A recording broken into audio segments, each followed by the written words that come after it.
বাজেটে ভর্তুকি, ঋণ ও রপ্তানি প্রণোদনা হিসেবে বরাদ্দ থাকতে পারে প্রায় 25,500 কোটি টাকা। নতুন বাজার সৃষ্টিতে এই অর্থ ব্যয় করার পরামর্শ অর্থনীতিবিদদের। ঘূর্ণিঝড় রোয়ানুর আঘাতে বেড়িবাঁধ ভেঙে পটুয়াখালীর কয়েক হাজার হেক্টর জমির রবি শস্য নষ্ট, এখনো ক্ষতি নিরূপণ করতে পারেনি কৃষি বিভাগ, অসহায় কৃষক। রাজধানীর মেয়র হানিফ ফ্লাইওভারের নিচের রাস্তার বেহাল দশা, দুর্ভোগে নগরবাসী, মেরামতের কাজ শুরু হলেও মান নিয়ে সংশয়। এবং গ্রিসের অর্থনীতি ঘুরে দাঁড়াতে আরও এক দফা ঋণ দেবে দাতা গোষ্ঠী। ঋণ চুক্তির আওতায় $1150 কোটি দিতে সম্মত ব্রাসেলসে চুক্তি সই।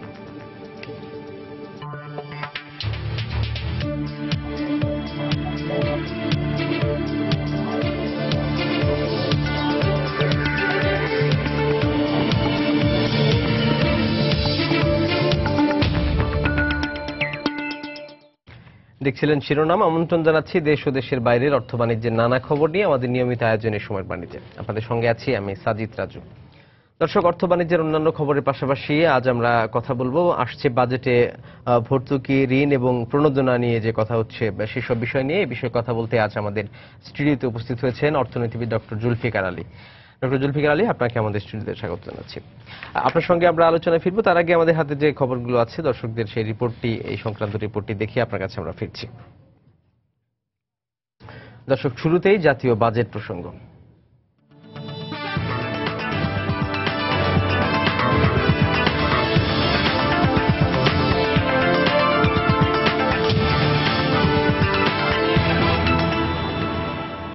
2016-17 অর্থ বছরের বাজেটে ভর্তুকি, ঋণ ও রপ্তানি প্রণোদনা হিসেবে বরাদ্দ থাকতে পারে প্রায় 25,500 কোটি টাকা।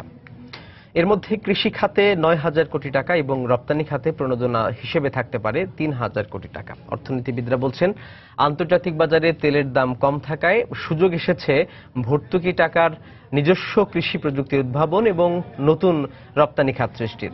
বিস্তারিত মোস্তফা মাহবুবের রিপোর্টে। বিদেশি বিনিয়োগ ও সহায়তা বাড়বে। 2015-16 অর্থ বছরের বাজেটে সরকারি বেসরকারি অংশীদারিত্ব, শিল্প খাতের নগদ আর্থিক সহায়তা, ভর্তুকি, রাষ্ট্রায়ত্ত বাণিজ্যিক ও আর্থিক প্রতিষ্ঠানে বিনিয়োগের জন্য ব্যয় বাবদ বরাদ্দ ছিল বাজেটের মোট ব্যয়ের 2.2%, যা এর আগের অর্থ বছরে ছিল 2.9%। আসছে অর্থ বছরেও সরকার কৃষির আধুনিকায়ন, রপ্তানি প্রণোদনা এবং ঋণ বাবদ 25,573 কোটি টাকা বরাদ্দ দিতে যাচ্ছে। যে বিষয়টি কৃষিতে চাচ্ছি, কৃষি আরো যন্ত্রায়ন, কৃষি শ্রমিকের যে অভাব সেটি যন্ত্রায়নের মাধ্যমে পূরণ করতে হবে। কৃষি বৃহৎ জোট জমা, বৃহৎ প্রসেসিং ইন্ডাস্ট্রি কৃষিভিত্তিক যাতে গড়ে ওঠে, কৃষির জন্য ভর্তুকি অব্যাহত থাকবে।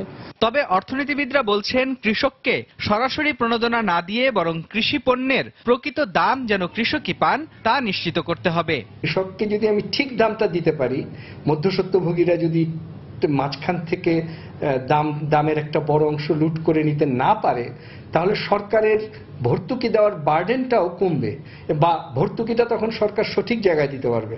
এছাড়াও রপ্তানি খাতে দেয়া নগদ আর্থিক প্রণোদনা কেবল প্রচলিত খাতে সীমাবদ্ধ না রাখার পরামর্শ দিলেন অর্থনীতিবিদরা। তাদের মতে, বরাদ্দের এ অর্থ নতুন রপ্তানি পণ্য ও বাজার সৃষ্টিতেও ব্যয় করা উচিত। পেট্রোলিয়াম খাতে সরকারের আয় হচ্ছে, কাজে এই খাতে সরকারের এখন আর ভর্তুকি দরকার নাই। ট্রেডিশনাল যে খাতগুলোকে অনেক বছর দেয়া হয়েছে এবং যে খাতগুলো অনেকখানি পুরনো খাত, সেইখানে না দিয়ে বা সেইখানে কমিয়ে নতুন নতুন খাতে সেটা বরাদ্দ দেওয়ার জন্য ব্যবস্থা রাখা যেতে পারে। সেই সঙ্গে বাজেটে ঋণ বাবদ বরাদ্দের টাকা চামড়াজাত পণ্য, হালকা প্রকৌশল ও কৃষি পণ্য প্রক্রিয়াজাতকরণ সহ সম্ভাবনাময় শিল্প প্রতিষ্ঠায় সহজ শর্তে ঋণ হিসেবে দেওয়ারও পরামর্শ দিলেন বিশ্লেষকরা। সহজ শর্তে ঋণের ব্যবস্থা করা যায়। মোস্তফা মাহবুব, সময় সংবাদ, ঢাকা।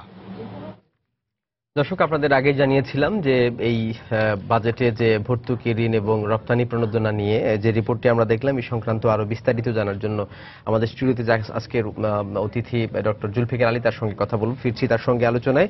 ডক্টর জুলফিকার আলী, আপনি রিপোর্টটি দেখলেন। এবারের বাজেটে একটা আভাস পাওয়া যাচ্ছে যে ভর্তুকি, ঋণ এবং প্রণোদনা এই তিনটি হিসাব করে প্রায় 25,500 কোটি টাকার মতো বরাদ্দের কথা একটা আলোচনা এটা হচ্ছে। তো আপনার কাছে কি মনে হয় আমাদের যে এইবারের বাজেট আরো একটু বড় হচ্ছে গতবারের তুলনায়, তো সেই বাজেটের মধ্যে 25,500 কোটি টাকা এই তিনটি ক্ষেত্রে বরাদ্দের একটা আলোচনা হচ্ছে, কিভাবে দেখবেন? ধন্যবাদ। প্রথম কথা হচ্ছে যে বাজেটের আকার বাড়ছে, যখন বাজেটের আকার বাড়বে তখন স্বাভাবিকভাবে বিভিন্ন খাত এবং উপখাতের বরাদ্দের পরিমাণও বাড়বে এবং সঙ্গতভাবেই ভর্তুকি প্রণোদনা সেক্ষেত্রে বরাদ্দটা বাড়বে। এখানে প্রথমে একটা জিনিস বুঝতে হবে যে ভর্তুকিটা সরকার কেন দেয় এবং সেই যে উদ্দেশ্যে ভর্তুকিটা দেওয়া হয় সেই উদ্দেশ্যটা সেই ভর্তুকির অর্থ থেকে পুরোপুরিভাবে অর্জিত হয় কিনা সেই বিষয়টা অত্যন্ত গুরুত্বপূর্ণ। ভর্তুকি দেওয়া হয়ে থাকে যেমন আমরা যেটাকে বলি মার্কেট ফেইলিওর, কিছু কিছু পণ্য এবং সেবা সামগ্রী আছে যেগুলো হয়তো প্রচলিত ব্যবস্থায় যদি উৎপাদন করতে যাওয়া হয় তাহলে যে উৎপাদন খরচ যা হবে তাতে করে বাজারজাত করতে গেলে পোষাবে, কনজিউমাররা সেটা কিনতে পারবে না, অ্যাফোর্ড করতে পারবে না, কিন্তু সেটা প্রয়োজনীয়, তখন উৎপাদন খরচ কমানোর জন্য ভর্তুকি দেওয়া হয়ে থাকে। আরেকটা হচ্ছে যে ধরুন অসমতা, আমাদের দেশে তো বিভিন্ন সেক্টর অসমতা বিরাজমান, সেই অসমতা কমানোর জন্য ভর্তুকি দেওয়া হয়ে থাকে যাতে করে যারা দরিদ্র অতিদরিদ্র জনগোষ্ঠী তারা যাতে এই ভর্তুকির সুবিধার বেশি অংশে পায় এবং তারা মোটামুটি সেই পণ্য সেবা সামগ্রী অ্যাক্সেস করতে পারে, ভোগ করতে পারে এবং সেটা করে তারা ধনীর কাছে তার যে ব্যবধানটা কমিয়ে নিয়ে আসা সম্ভব হয়। আর এর পাশাপাশি আরো কিছু বিষয় আছে, যেমন ধরুন রপ্তানির কথা আপনি বললেন আর কি, যে আমাদের এক্সপোর্টটাকে প্রমোট করার জন্য সেক্ষেত্রেও প্রণোদনা দেওয়া হয় যাতে ইনভেস্টররা তারা আরো বেশি উৎসাহিত হয় এবং নতুন নতুন পণ্য এবং সেবা সামগ্রী যেগুলো মার্কেট বাইরে আসে সেগুলোতে ইনভেস্ট করে এবং সেই মানে এক্সপান্ড করতে পারে, এক্সপোর্ট বাড়ে এবং দেশ সেটা দ্বারা মানে ফরেন এক্সচেঞ্জ এবং এমপ্লয়মেন্ট জেনারেশন এই বিভিন্ন দিক থেকে উপকৃত হয়। এখানে যে কথা আমি বলতে চাচ্ছি যে উদ্দেশ্য নিয়ে ভর্তুকি দেওয়া হয়ে থাকে সেটা যাতে অর্জিত হয়। রপ্তানি প্রণোদনার ক্ষেত্রে যে বিষয়টা খুবই গুরুত্বপূর্ণ সেটা হচ্ছে একটা হচ্ছে নতুন বাজার সৃষ্টি এবং নতুন নিয়োগ সৃষ্টি অ্যাট দ্য সেম টাইম।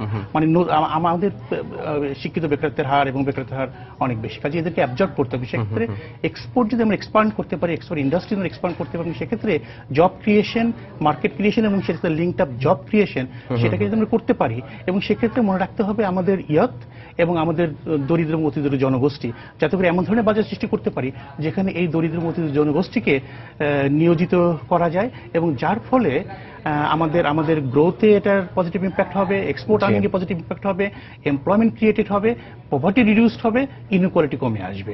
কাজে এই উদ্দেশ্যগুলো সামনে রেখে যদি এটা করা যায় তাহলে definitely it is going to এটা একটা পজিটিভ ইম্প্যাক্ট ফেলতে বাধ্য। কৃষি খাতে তো বরাবরই ভর্তুকি দেওয়া হয় এবং কোনো বছরই সেটি বাদ দেওয়া হয়নি বাজেটে ভর্তুকির জায়গা থেকে। আসলে কৃষক কতটা উপকৃত হচ্ছে, মানে কৃষক ঠিকমতো ভর্তুকির সুবিধাটা পাচ্ছে কিনা? আচ্ছা, খুবই গুরুত্বপূর্ণ। আপনি এক্সপোর্টের কথা একটু আগে আমরা বলছিলাম, আমার কাছে যেটা মনে হয় যে ডেফিনেটলি এক্সপোর্টের জন্য প্রণোদনা দেওয়া উচিত, কিন্তু সেখানে কিন্তু অনেক কিছু ব্যাপার থাকে। আপনি এক্সপোর্টকে বেশি প্রণোদনা দিতে গিয়ে লোকালি মার্কেটকে ক্যাটার করতে গিয়ে যেসব ইন্ডাস্ট্রি প্রোডাকশন হচ্ছে তারা একটা ডিসক্রিমিনেশনের পর্যায়ে পড়ে কিনা সেই বিষয়ে কিন্তু বিবেচনার দাবি রাখে। একইভাবে কৃষিতে ডেফিনেটলি কৃষি এখনো আমাদের অর্থনীতির প্রাণ এবং সেখানে একটা সিংহভাগ মানুষ কৃষির উপর নির্ভরশীল, দরিদ্র অতিদরিদ্র থেকে সাধারণ মানুষ। কাজে কৃষিকে আমাদের বাঁচিয়ে রাখতে হবে এবং যে কারণে কৃষির উপর যে ভর্তুকিটা সেটা স্টিল দরকার, কিন্তু যেটি গুরুত্বপূর্ণ সেটা হচ্ছে এই ভর্তুকির সুবিধাটা কি আমাদের স্মল এবং মার্জিনাল ফার্মার এবং বিশেষ করে এখন কিন্তু কৃষিতে একজনের কাঠামোগত পরিবর্তন হচ্ছে এবং দেখা যায় যে দরিদ্র এবং অতিদরিদ্র জনগোষ্ঠী তারা টেনেন্ট ফার্মার হিসেবে কৃষিতে ইন করছে আর কি। কাজে যদি এই ভর্তুকির সুবিধার বেশি মাত্রায় লোয়ার এন্ডের যারা ফার্মার তাদের কিন্তু দেওয়া সম্ভব হয়, ডেফিনেটলি এইটার একটা মাল্টি একদম কয়েক গুণে এটা একটা বেনিফিট দেশের মানুষ দেশ পেতে পারবে আর কি। কিন্তু অনেক ক্ষেত্রে দেখা যায় যে ভর্তুকির একটা অসুবিধা যেটা হয়, এটা যদি প্রপারলি ইমপ্লিমেন্টেড না হয় তাহলে দেখা যায় যে সমাজের উপরের ভাগে যারা বসবাস করছে, সেটা কৃষিতে বলেন, শিল্পে বলেন, এক্সপোর্টে, তারা এটা বেশিরভাগ বেনিফিট পেয়ে যায়। If that is the case তাহলে এই ভর্তুকির উদ্দেশ্য অর্জিত হবে না। কাজে খেয়াল রাখতে হবে কিভাবে এই ভর্তুকি থেকে লোয়ার এন্ডের যারা ফার্মার, যারা কনজিউমার, যারা জনসাধারণ তাদেরকে যাতে বেশি সংখ্যায় এটার বেনিফিটটা দেওয়া সম্ভব হয়। বলা হচ্ছে যে কৃষককে সরাসরি প্রণোদনা না দিয়ে বরং কৃষি পণ্যের দাম যেন তারা ঠিকমতো পান, মানে সেই জায়গাতে যেন নিশ্চিত করা হয় এই প্রণোদনাটি। এখানে আসলে যেটা দরকার সেটা হচ্ছে যে একটা ইন মাই ভিউ একটা ব্যালেন্সড অ্যাপ্রোচ নেওয়া দরকার। আচ্ছা, সেটা হচ্ছে একটা কৃষি পণ্যের কথা যেটা আমাদের একজন অর্থনীতিবিদ বললেন, প্রফেসর এম এম আকাশ উনি বলেছেন যথার্থই।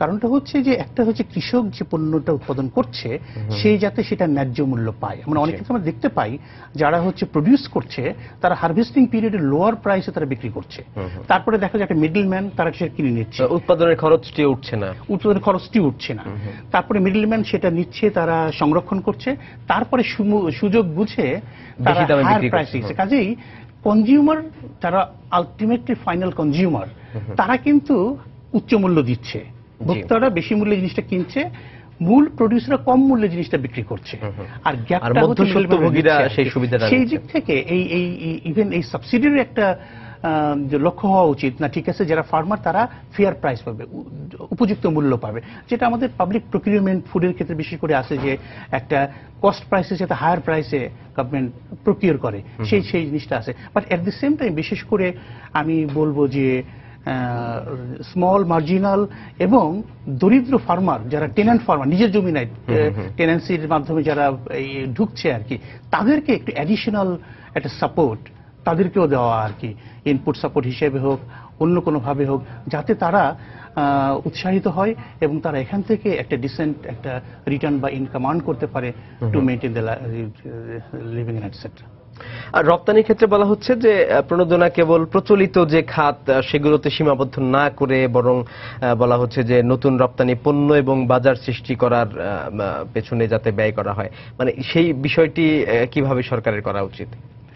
না, এটা আসলে ডেফিনেটলি আমাদের পণ্যের ডাইভার্সিফিকেশনটা একটা ব্যাপার, আর দুই নম্বর হচ্ছে যে নতুন বাজার সৃষ্টি করাটা। পৃথিবীর অনেক দেশ বাংলাদেশ সম্পর্কে ঠিকমতো জানেন না, আমাদের উৎপাদিত পণ্য সম্পর্কে। এখন ধরুন আমরা যেটাকে বলে থাকি আর কি গ্লোবালাইজড ওয়ার্ল্ড, মানে আমরা আইসোলেটেড না, কোন ফর দ্যাট ম্যাটার কোন কান্ট্রি আইসোলেটেড না ইন দিস ওয়ার্ল্ড, এক দেশের সাথে আরেক সাথে একটা ক্লোজলি লিঙ্ক। সেই দিক থেকে ওটা একটা এক্সপ্লোর করা দরকার, এটা গবেষণার বিষয়, এক্সপ্লোরেশনের বিষয়, কমিউনিকেশনের বিষয়, যে বিশ্বের কোথায় কি ধরনের বাজার আছে যেখানে আমাদের কম্পারেটিভ অ্যাডভান্টেজ আছে, সেই জিনিসটা খুঁজে নিয়ে সেই সেক্টরকে সেই পণ্য সেবা সামগ্রীকে প্রায়োরিটি দিয়ে আমাদের এখানে ওই প্রণোদনা দেওয়া, যাতে করে না if you set up industries or if produce this kind of product, তাহলে এটার একটা বাজার এই জায়গায় আছে।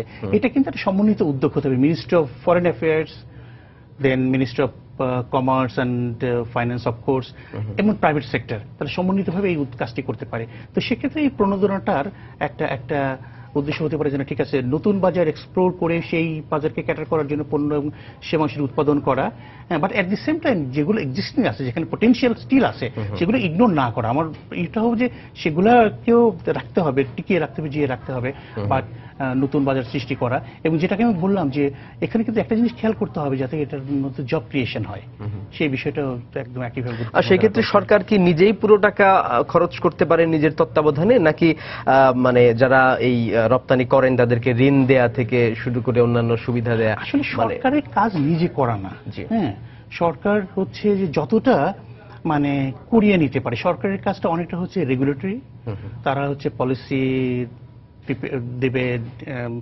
তারপরে প্রপার গাইডলাইন এবং all kind of support and facilities provide করবে আর কি। কিন্তু এটা হচ্ছে প্রাইভেট সেক্টরকে আগে আসতে হবে এবং সরকারেরও প্রাইভেট সেক্টরকে এনকারেজ করতে হবে to come forward and to take advantage of this incentives etcetera.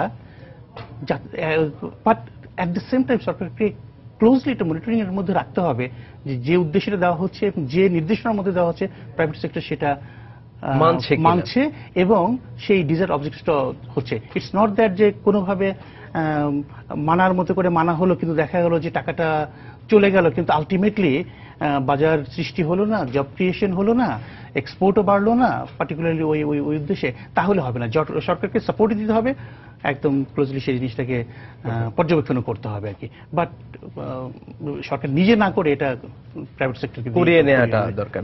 Doctor Zulfikar, আমরা দেখলাম যে এই রাষ্ট্রায়ত্ত যে আর্থিক প্রতিষ্ঠানগুলো আছে, অনেকগুলো প্রতিষ্ঠান মানে লোকসানি প্রতিষ্ঠানে পরিণত হয়েছে, অনেকগুলো প্রতিষ্ঠানের বিরুদ্ধে অনেক বড় বড় দুর্নীতির খবর আমরা পেয়েছি। তারপরেও মানে এই বাজেটে বলা হচ্ছে যে এইসব রাষ্ট্রায়ত্ত যে আর্থিক প্রতিষ্ঠান সেগুলোকে এই প্রণোদনার অর্থ বা ঋণ হিসেবে সেগুলো দেয়া হবে এবং সেই টাকাটা কিন্তু এই 25,500 কোটি টাকার অর্ধেকেরও বেশি প্রতি বছরই এই যে ভর্তুকি, ঋণ, প্রণোদনা এইসব বিষয়গুলো থাকে। এবার যেটি হচ্ছে যে রাষ্ট্রায়ত্ত অনেক প্রতিষ্ঠানে ঋণ দেওয়ার কথা বলা হচ্ছে। আমরা দেখছি যে যেদিকে সোনালী ব্যাংক, বেসিক ব্যাংকের মতো বড় বড় দুর্নীতি হচ্ছে, লোকসানি প্রতিষ্ঠানে পরিণত হচ্ছে, আবার বেসরকারি প্রতিষ্ঠানগুলো লাভজনক প্রতিষ্ঠানে পরিণত হচ্ছে। আসলে সরকারি প্রতিষ্ঠানগুলো মানে তাদের এই যে যেটাকে বলে যে বেসরকারি প্রতিষ্ঠানের সঙ্গে পাল্লা দিয়ে টিকে থাকতে পারছে না বা লোকসানি প্রতিষ্ঠানে পরিণত হচ্ছে কেন? রাইট, ধন্যবাদ। আসলে এটা খুবই দুঃখজনক। সেটা হচ্ছে যে আমাদের আর্থিক প্রতিষ্ঠানগুলোর, বিশেষ করে সরকারি খাতের আর্থিক প্রতিষ্ঠানগুলো অনেকগুলোরই বেশ বেহাল অবস্থা আর কি।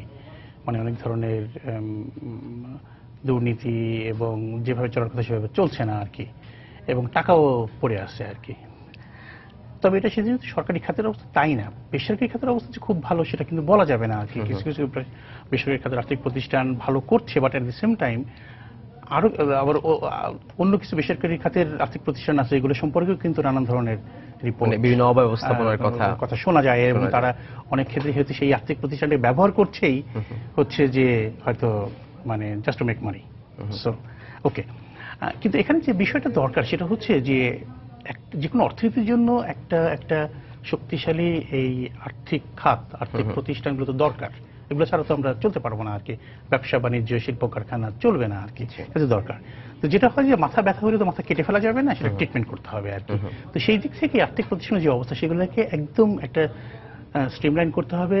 we have to bring them back on track, মানে একদম যথাযথভাবে যাতে পরিচালিত হয় সেই ব্যবস্থার মধ্যে নিয়ে আসতে হবে। সেই জন্য সরকারের একটা গুরুত্বপূর্ণ দায়িত্ব আছে আর কি। এখন শুধুমাত্র টাকা দিলেই কিন্তু হয় না। ধরুন একজন রোগীকে আপনি ট্রিটমেন্টের জন্য টাকা দিয়ে দিলেন, সে ডাক্তারের কাছে না গিয়ে সেটা নিয়ে তার অন্য কোনো পারপাস ফুলফিল করে ফেললো আর কি, তাহলে তো হবে না আর কি।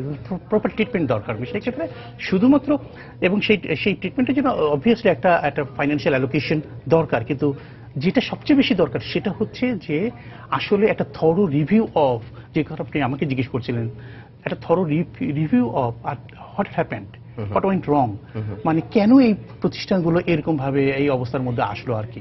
এবং যেটা হয় অনেক ক্ষেত্রে দুঃখজনক করে সত্যি, যেটা হচ্ছে যে অনেক ক্ষেত্রে কিছু জিনিস জানা যায় কেন হচ্ছে, কিভাবে হচ্ছে, কারা একদম রেসপন্সিবল, কিন্তু সেই বিষয়গুলো যথাযথভাবে যদি অ্যাড্রেস করা না হয় তাহলে কিন্তু শুধু অ্যালোকেশন দিয়ে হবে না, তাহলে দেখা যাবে যে ওই একই ধারায় চলতে থাকবে আর কি। কাজেই যে অর্থ বরাদ্দের কথা চিন্তা করা হচ্ছে তার আগে ভাবতে হবে যে আসলে এটা কিভাবে এই আর্থিক এগুলাকে সংশোধন করে যথাযথভাবে পরিচালিত করা যায়, এবং সেটার জন্য কি দরকার, এবং সেটার জন্য যদি কোনো বাজেটারি অ্যালোকেশন, এনহ্যান্স অ্যালোকেশন দরকার হয় সেই জিনিসটা করতে হবে। বাট আগে একটা থরো রিভিউ অ্যান্ড একটা স্ট্র্যাটেজি ওয়ার্কআউট করতে হবে, এবং সেটার প্রপার ইমপ্লিমেন্টেশন।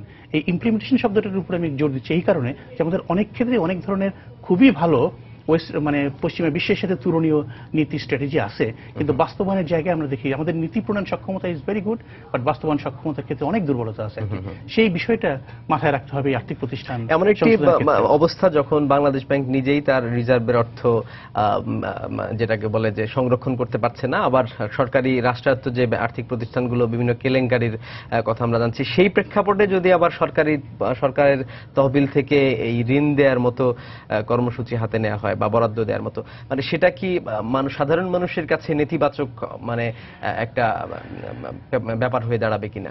না, ওটা হচ্ছে যে সাধারণ মানুষের কাছে জিনিসটা, মেসেজটা কিভাবে পৌঁছাবে, মানে অর্থটা তো দেওয়া হবে মানুষের করের টাকা থেকে, যে টাকাটা সংগৃহীত হয় সেটা থেকে, মানে এই সাধারণ মানুষের কাছে, মানে আমাদের দেশের মানুষ একদম সাধারণ মানুষ, তারা কিন্তু যথেষ্ট সচেতন। তাদেরকে একটা জিনিস বললে তারা কিন্তু সেটা যে বিশ্বাস করে ফেলবে সেটা না, তাদের নিজস্ব একটা বিশ্লেষণ আছে, তারা পূর্বাপর অবস্থা বুঝে তারা দেখে আর কি। সেটা হচ্ছে যে এই যে বরাদ্দের বিষয়টা দেওয়া হবে, কেন দেওয়া হবে, কাকে দেওয়া হবে, কিভাবে সেটা বাস্তবায়িত হয়, সেই বিষয়টা যদি সরকারের পক্ষ থেকে একদম পরিষ্কার করা যায়, আমরা এই জন্য এটা দিব, এইভাবে জিনিসটা ব্যবহার হবে, এবং এইভাবে ব্যবহার হলে এইভাবে এই আর্থিক খাতটা সুচারুভাবে পরিচালিত হবে, এবং এর বেনিফিট সাধারণ জনগণ পাবে। আপনি ধরুন 100 টাকা দেওয়া হবে, যদি দেখানো যায় 100 টাকা 150 টাকা 200 টাকার বেনিফিট জেনারেট করবে এবং সেটা সাধারণ মানুষ পাবে এবং পরিষ্কারভাবে, তাহলে লোকজন কনফিউজ হবে না। কিন্তু জনগণ যে কথাটা আপনি বললেন যে কেউ মনে করবে যে নেতিবাচক কিনা, কারণ যদি জনগণের এই ধারণা হয় যে এই টাকাগুলো দেওয়া হচ্ছে আবার একইভাবেই মুষ্টিমেয় কিছু সংখ্যক লোককে বেনিফিট দেওয়ার জন্য বা তারা এইটাকে ঘুরিয়ে ফিরে এখান থেকে বেনিফিটটা তারাই নেবে, তখন জনগণ মনে করে যে this is wastage of another some of money. কাজেই ওই জিনিসটা আগেই একদম সুনির্দিষ্টভাবে বলতে হবে কেন দেওয়া হচ্ছে, কাকে দেওয়া হচ্ছে, কিভাবে ব্যবহার করা হবে, এবং দেখাতে হবে যে কিভাবে এই সাপোর্টটা বেনিফিট জেনারেট করবে, যেটা সাধারণ মানুষ এটার উপকার পাবে আর কি। আদারওয়াইজ এই অর্থটা আবার অপচয় হয়ে যাবে এবং ন্যাচারালি পিপল। আমরা দেখছি যে ভর্তুকি, ঋণ এবং রপ্তানি প্রণোদনা এই তিনটি খাতে যে পরিমাণ বরাদ্দের কথা আছে, মানে আপনি বলছেন যে বাজেটের যে বক্তৃতায় অর্থমন্ত্রীর সেখানে একটা সুনির্দিষ্ট নির্দেশনা থাকা উচিত কিনা? ডেফিনেটলি সাধারণত ভর্তুকির ক্ষেত্রে যেটা সাধারণভাবে বলা হয়ে থাকে যে এটা আসলে কিন্তু একটু কমপ্লেক্স ইন দ্য, শুনতে সহজ স্বাভাবিক মনে হলো complex in the sense that কোথায় ভর্তুকি দেওয়া হবে, কিভাবে দেওয়া হবে এবং ভর্তুকির সুবিধাটা কারা কারা কিভাবে পাবে, এই পুরো জিনিসটা। এবং এটা অর্থনীতির প্রতিটা খাত একটার সাথে একটা সম্পৃক্ত, তো কাজে অন্য খাতের উপর কোনো নেতিবাচক প্রভাব পড়বে না, কাজে ইটস কমপ্লেক্স। এবং সাধারণত যেটা বলা হয় যে ভর্তুকিটা যতটা সর্বনিম্ন পর্যায়ে রাখা যায় এটা করাই হয় স্বল্প মেয়াদে কিছু ইকোনমিক এবং সোশ্যাল অবজেক্টিভস অ্যাচিভ করার জন্য।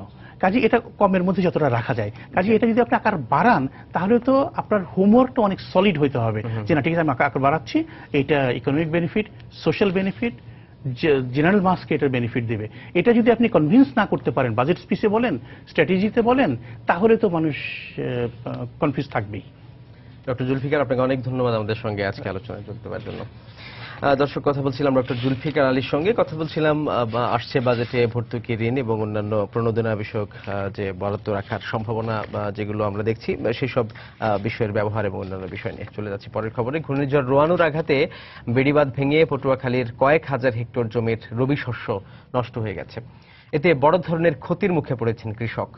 ক্ষতি পুষিয়ে নিতে সরকারি সহায়তার দাবি জানিয়েছেন ক্ষতিগ্রস্তরা, তবে এখনও ক্ষয়ক্ষতি নিরূপণ করতে পারেনি কৃষি বিভাগ। মোহাম্মদ মনির হোসেন বাদলের তথ্য ও সুজন দামের ছবি নিয়ে ডেস্ক রিপোর্ট। ঘূর্ণিঝড় রোয়ানুর প্রভাবে অস্বাভাবিক হারে বেড়ে যায় পটুয়াখালীর আগুনমুখা, পায়রা ও বিষখালী নদীর পানি। এ সময় ঘূর্ণিঝড়ের আঘাতে কলাপাড়া, রাঙাবালি ও গলাচিপা সহ জেলার ৮ উপজেলার বেড়িবাঁধের প্রায় ৭ কিলোমিটার এলাকা ভেঙে যায়।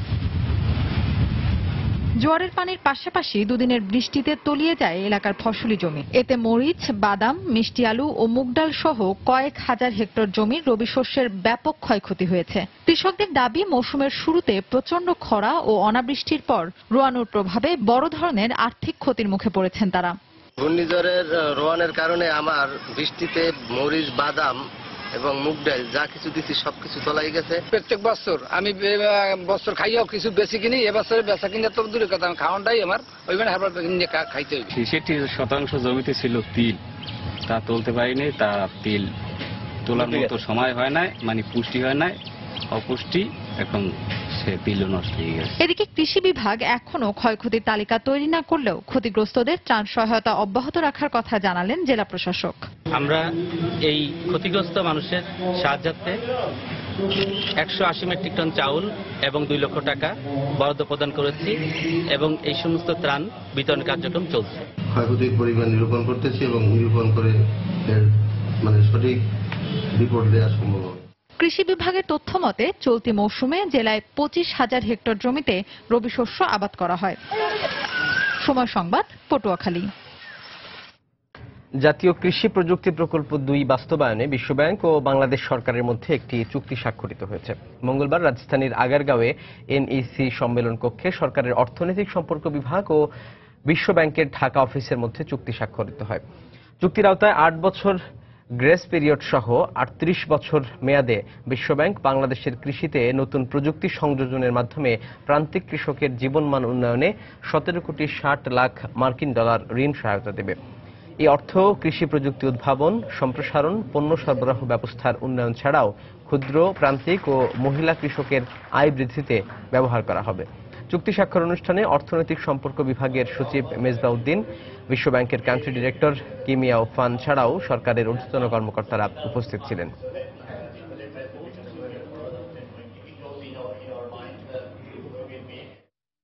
উন্নত বীজ ব্যবহারে মুনাফা বাড়ে 15 থেকে 20%। এজন্য কৃষকদের নিজস্বভাবে বীজ সংরক্ষণের পরামর্শ দিয়েছে কৃষি সম্প্রসারণ অধিদপ্তর। মঙ্গলবার রাজধানীর খামারবাড়ি গিয়াসউদ্দিন মিল্কি মিলনায়তনে আয়োজিত এক কর্মশালায় এসব কথা বলেন কৃষিবিদরা। বার্ষিক কর্মপরিকল্পনা বাস্তবায়ন কৌশল পর্যালোচনা শীর্ষক জাতীয় কর্মশালায় উপস্থিত ছিলেন কৃষি অধিদপ্তরের সাবেক মহাপরিচালক এনামুল হক ও উন্নত মানের ডাল, তেল, পেঁয়াজ উৎপাদন বিতরণ প্রকল্প পরিচালক নজরুল ইসলাম। কর্মশালায় সারা দেশ থেকে প্রায় 500 কৃষিবিদ উপস্থিত ছিলেন। এ সময় চাষি পর্যায়ে উন্নত মানের ডাল, তেল ও পেঁয়াজ বীজ উৎপাদনের উপর 6টি প্রবন্ধ তুলে ধরা হয়।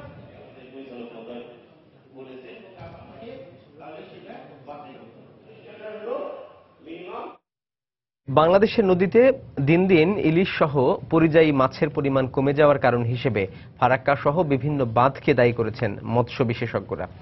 ওয়ার্ল্ড ফিশ মাইগ্রেশন ডে উপলক্ষে মঙ্গলবার জগন্নাথ বিশ্ববিদ্যালয়ের প্রাণীবিদ্যা বিভাগে আয়োজিত এক সেমিনারে এমন দাবি করেন তারা। এ সময় নানা কারণে নদী ও মুক্ত জলাশয়ের নাব্যতা কমে যাওয়ায় মাছের বিচরণ ক্ষেত্র কমে যাচ্ছে এবং এর ফলে দেশের অর্থনীতিতে নেতিবাচক প্রভাব পড়ছে বলেও দাবি করেন তারা।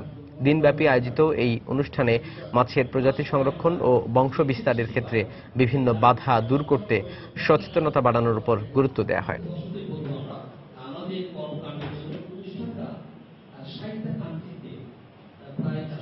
উপরতলার জন্য আশীর্বাদ আর নিচতলার জন্য যেন অভিশাপ। রাজধানীর মেয়র মোহাম্মদ হানিফ ফ্লাইওভার সম্পর্কে এখন এমনই মত নগরবাসীর।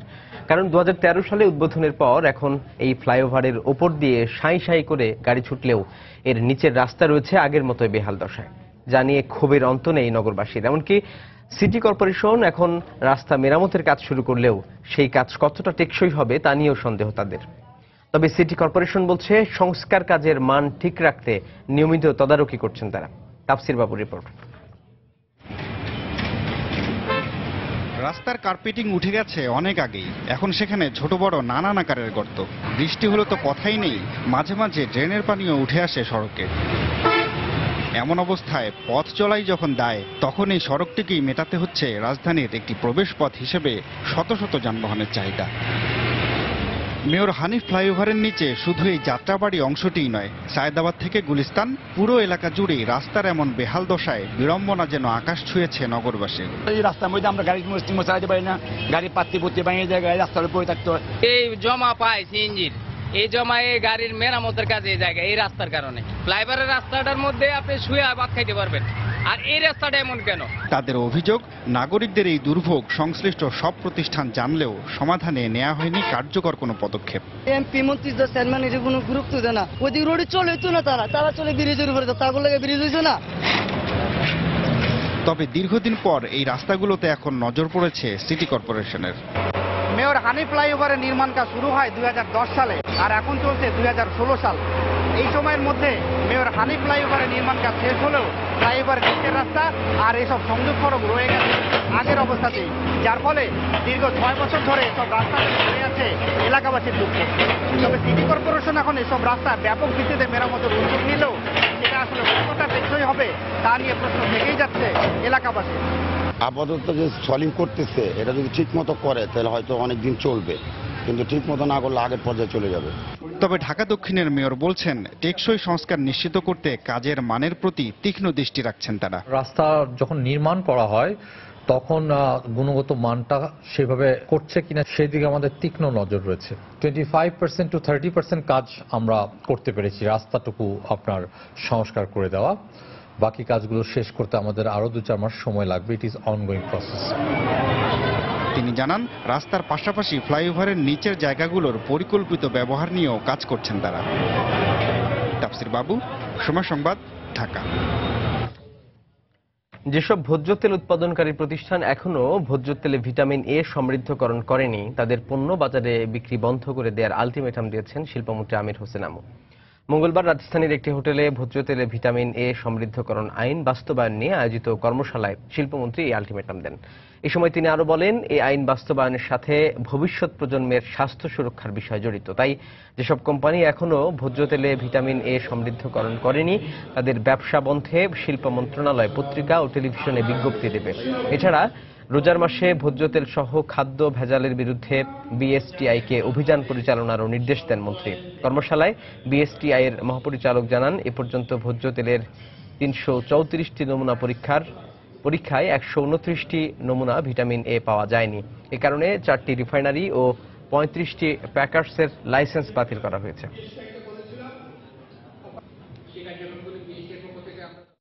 আগামী দিনের ভবিষ্যৎ বংশধরকে একটি পঙ্গু জাতি হিসাবে যে সমস্ত কার্যক্রম উপহার দেবে সেগুলি কিছুতেই অ্যালাউ করা যায় না। দেশের আইন এটা পাশ হয়েছে, এটার বিরুদ্ধে তারা কোর্টে গিয়ে হেরেছে, সুতরাং এরপর আর কোনো কথা থাকতে পারে না।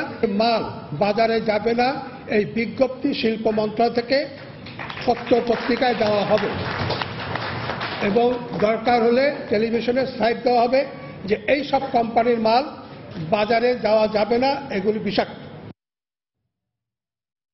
নতুন প্রযুক্তি উদ্ভাবনের মাধ্যমে বাংলাদেশ খুব শিগগিরই অ্যাপস ও সফটওয়্যার রপ্তানিকারক দেশে পরিণত হবে বলে আশা প্রকাশ করেছেন শিক্ষামন্ত্রী নুরুল ইসলাম নাহিদ। মঙ্গলবার রাজধানীর একটি হোটেলে EATL প্রথম আলো অ্যাপস কন্টেস্ট 2016 সিজন 4 এর উদ্বোধনী অনুষ্ঠানে এই প্রত্যাশার কথা জানান মন্ত্রী। এ সময় প্রযুক্তির উন্নয়নের মাধ্যমে দেশের মেধা সম্পদের সর্বোচ্চ ব্যবহার নিশ্চিত করার উপর জোর দেন তিনি। অনুষ্ঠানে আগামী বছর থেকে আন্তর্জাতিক মানের একটি অ্যাপস প্রতিযোগিতা আয়োজন করা হবে বলে জানান তথ্য ও যোগাযোগ প্রযুক্তি প্রতিমন্ত্রী জুনায়েদ আহমেদ পলক। 3টি বিভাগে আয়োজিত এবারের অ্যাপস প্রতিযোগিতার প্রথম পুরস্কার 2 লাখ টাকা।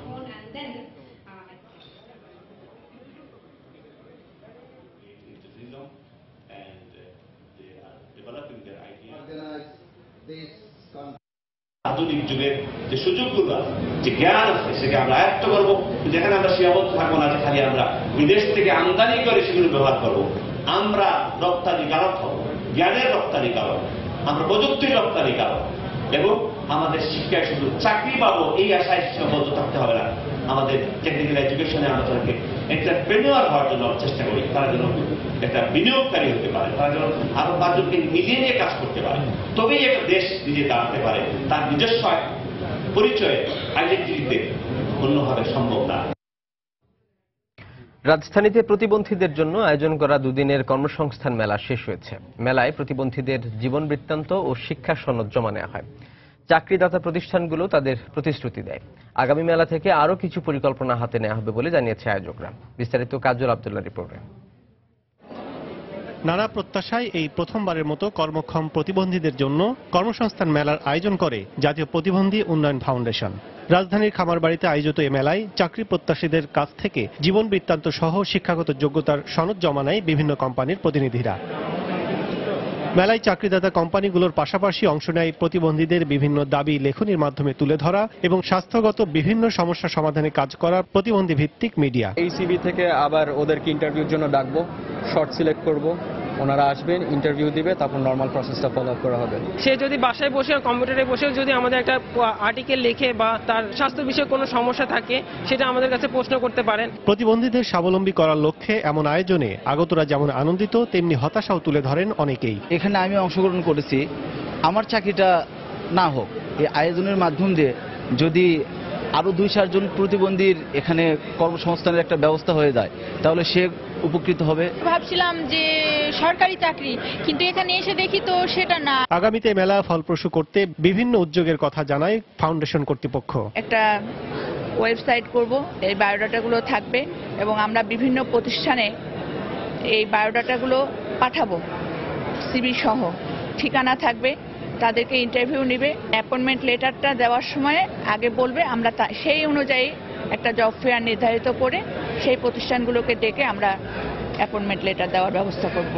2 দিনব্যাপী মেলায় এসে চাকরির আবেদনের পাশাপাশি নানা তথ্য জেনে নেন দেশের বিভিন্ন প্রান্ত থেকে আসা কয়েক হাজার প্রতিবন্ধী। কাজল আব্দুল্লাহ, সময় সংবাদ, ঢাকা। গ্রাহকদের জন্য বিনামূল্যে দেশীয় বিখ্যাত শিল্পীদের পাশাপাশি বিদেশি শিল্পীদের গান শোনানোর উদ্যোগ নিয়েছে বেসরকারি মোবাইল ফোন অপারেটর রবি। মঙ্গলবার রাজধানীর বঙ্গবন্ধু আন্তর্জাতিক সম্মেলন কেন্দ্রে রবি ইয়ন্ডার মিউজিক সার্ভিস নামের সেবাটি উদ্বোধন করে কোম্পানিটি। রবি জানায়, কোনো ধরনের সার্ভিস চার্জ, সাবস্ক্রিপশন ফি এবং অ্যাপ্লিকেশন ফি ছাড়াই শুধু কোম্পানির ইন্টারনেট সার্ভিস চালু রেখেই সেবাটি উপভোগ করতে পারবেন গ্রাহকরা। এই উদ্যোগের মাধ্যমে দেশের সঙ্গীত শিল্প নতুন মাত্রায় পৌঁছবে বলে আশা প্রকাশ করে রবির ঊর্ধ্বতন কর্মকর্তারা। আনন্দ ঘন পরিবেশে উদযাপিত হয়েছে চ্যানেল 24 এর চতুর্থ বর্ষপূর্তি উৎসব। মঙ্গলবার রাজধানীর তেজগাঁওয়ে প্রতিষ্ঠানটির প্রধান কার্যালয়ে এই উপলক্ষে এক অনুষ্ঠানের আয়োজন করা হয়। অনুষ্ঠানে চ্যানেল 24 কর্তৃপক্ষকে ফুলেল শুভেচ্ছা জানায় বিভিন্ন প্রতিষ্ঠানের প্রতিনিধিরা। এ সময় চ্যানেল 24 এর প্রধান নির্বাহী তরুণ ফিজু চক্রবর্তীর হাতে ফুলের তোড়া তুলে দেন সময় টেলিভিশনের পরিচালন প্রধান আক্তার বাবু।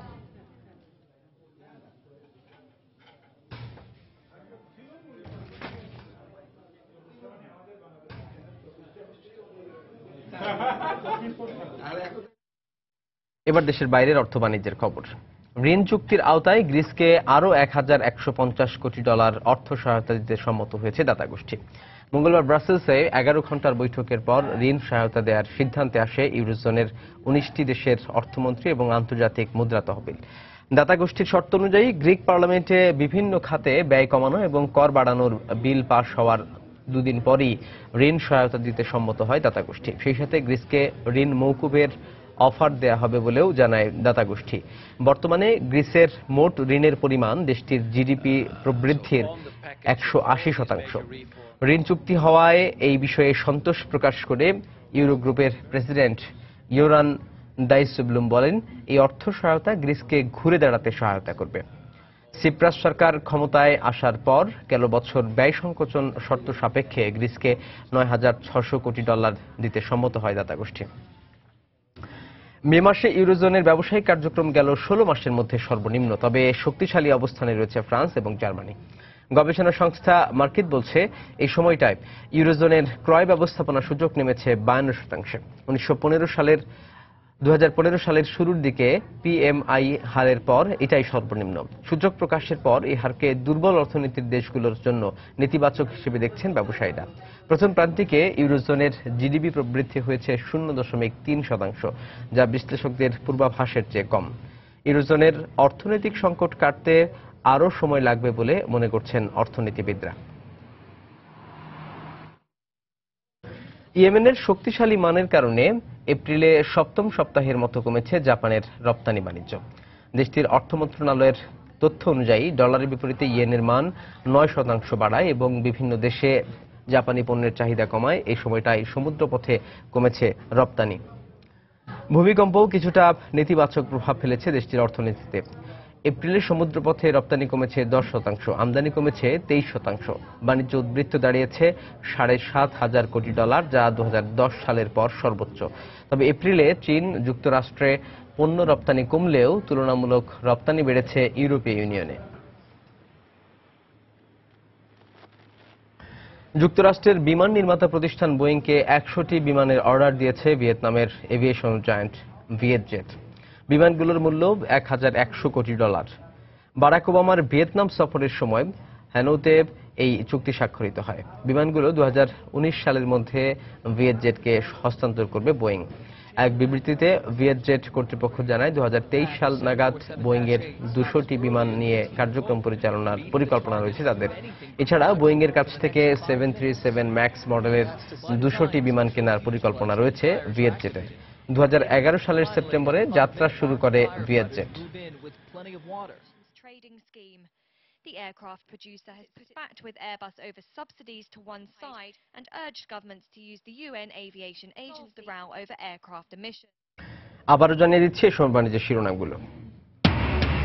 বাজেটে ভর্তুকি, ঋণ ও রপ্তানি প্রণোদনা হিসেবে বরাদ্দ থাকতে পারে প্রায় $25,000 কোটি। নতুন বাজার সৃষ্টিতে এই অর্থ ব্যয় করার পরামর্শ অর্থনীতিবিদদের। ঘূর্ণিঝড় রোয়ানুর আঘাতে বেড়িবাঁধ ভেঙে পটুয়াখালীর কয়েক হাজার হেক্টর জমির রবি শস্য নষ্ট, এখনো ক্ষতি নিরূপণ করতে পারেনি কৃষি বিভাগ, অসহায় কৃষক। রাজধানীর মেয়র হানিফ ফ্লাইওভারের নিচের রাস্তার বেহাল দশা, দুর্ভোগে নগরবাসী। মেরামতের কাজ শুরু হলেও মান নিয়ে সংশয়।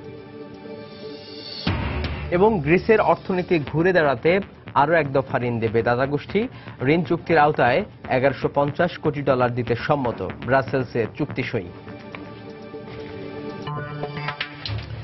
এই ছিল এই সময়ের বাণিজ্যে। যে কোনো খবর পেতে ভিজিট করুন সময়নিউজ.tv আর সঙ্গে থাকুন সময়ে।